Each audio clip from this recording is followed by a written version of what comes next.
Pour Sylvie, c'est l'heure de la cueillette quotidienne. Depuis début octobre, elle arpente chaque matin ses 2000 mètres carrés de culture afin de récolter à la main ces précieuses fleurs violettes. Elles serviront à faire le safran. Il faut qu'elle soit bien quand même sortie de terre, qu'il y ait un minimum de queue. Après, si elle n'est pas ouverte, c'est pas grave, elle s'ouvre plus tard avec la chaleur. Ce couple d'anciens céréaliers cultive, transforme et vend en direct son propre safran depuis 10 ans. La plante, réputée pour sa robustesse, est capable de résister à des températures inférieures à moins 10 degrés et à des températures caniculaires.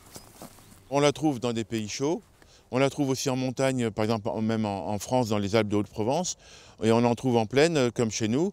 Ce qui est très important, c'est le sol, un sol drainant, filtrant. Le bulbe du safran qui produit le safran de ce crocus ne supporte pas d'être noyé dans l'eau. Après la cueillette, c'est le moment de l'émondage.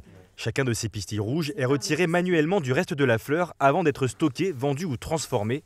180 à 200 fleurs sont nécessaires pour produire 1 gramme de safran. Soit on le vend en filament au restaurateur, en vente directe aux clients, soit effectivement on le transforme dans des gelées, chutneys, sablés ou sirop. L'objectif de la vente en direct pour le couple d'agriculteurs, ouvrir le safran à un public plus large de consommateurs et débarrasser cette épice de son image de produit de luxe. Le safran est accessible, ça coûte quelques centimes par assiette seulement, et ça peut sublimer une quantité de plats aussi bien salés que sucrés qui est infinie. C'est dommage de passer à côté de cette épice sous prétexte que c'est une épice trop chère. En fait, c'est trop cher si on achète le flacon, qu'on le met dans son placard et qu'on l'oublie. Là, c'est sûr que c'est trop cher.